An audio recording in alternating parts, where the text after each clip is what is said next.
Ola, que tal? Son Noemí Díaz, son profesora de Bioloxía e Xeoloxía e tamén de Educación Plástica, Visual e Audiovisual.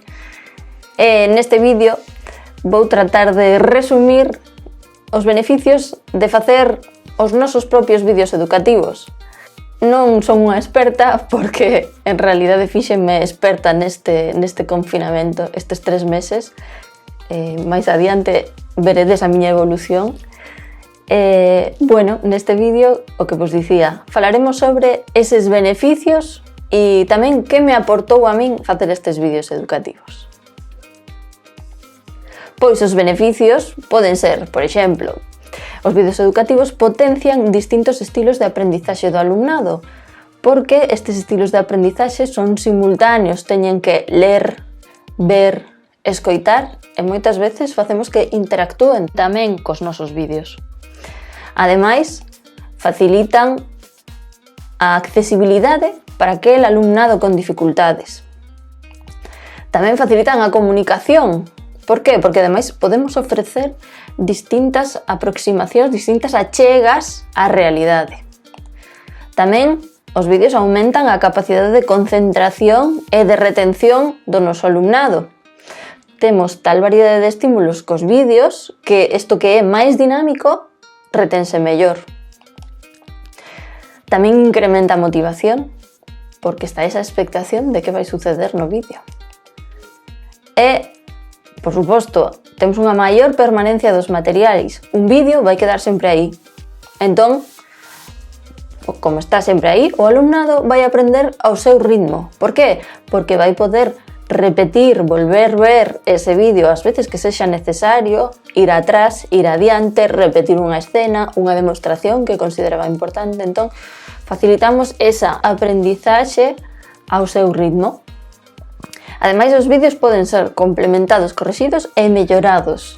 Eu podo facer un vídeo e en texto ou nunha conexión Webex complementar este vídeo. Ou corrixir, porque pasará vos, se vos metedes neste mundo, que gravades o vídeo, podedes velo 50 veces e de repente, a enésima vez que ves o vídeo, de repente decátaste que dixeches círculo en vez de triángulo.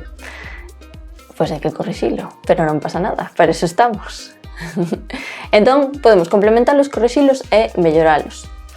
E, por último, son reutilizables. Que quere dicir isto? Que un vídeo non é exclusivo dunha materia. Un vídeo pode ser utilizado por distintas materias. E entón, aquí ven a miña parte, digamos, máis persoal, porque esos son os beneficios estándar. Pero por que decidinme eu a facer vídeos educativos?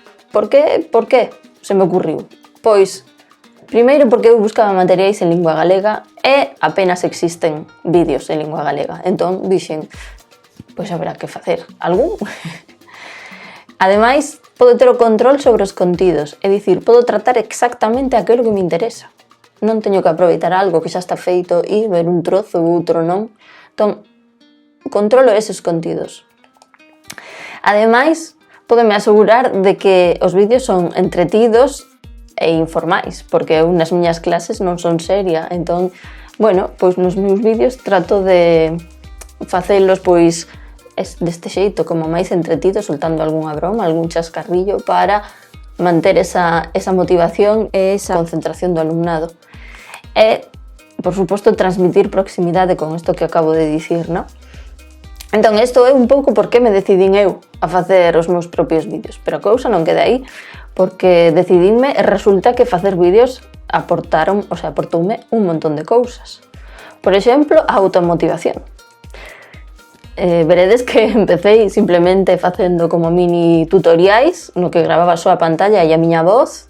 Despois graveime eu sobre esa imaxe, sobre a pantalla, pero dun xeito bastante rudimentario, e pouco a pouco funme motivando a facelos cada vez máis completos. De tal xeito que agora mesmo, de feito, vedes que estou utilizando un croma. Xa vos direi o que é o croma. Pero pouco a pouco e cun escasísimo orzamento conseguín mellorar moito os meus vídeos en, pois eso, 3 meses que durou o confinamento. Ademais, manteño a motivación e a expectación do alumnado, non só dentro de cada vídeo, sino en xeral. porque o meu alumnado sabía que a semana seguinte había un vídeo. Entón, bueno, estaban aí un pouco a expectativa de que vai facer Noemí esta semana? A ver con que nos sorprende, porque nas conexións Webex eu lles dicía aprendín unha cousa nova, a ver se vos sorprendo. Entón, pois eso, efectivamente, o que eu iba aprendendo facía que eles e elas estiveran expectantes, non? Que estiveran esperando a ver que é o que vían a seguinte semana. Bueno, e con isto, obviamente, constituímos como un pouco a nosa carteira de materiais, o noso banco de materiais e recursos, non?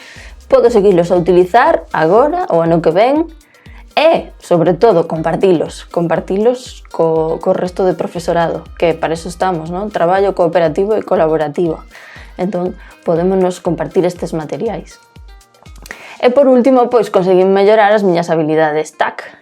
Por suposto, o que dicía, cada semana iba aprendendo algo máis e se me ocurría algo máis que meterlle aos vídeos. Esta foi a pequena primeira pílula informativa de por que facer vídeos, por que facer os meus propios vídeos.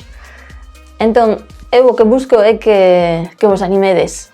Así que sí, animádevos a facer os vosos propios vídeos.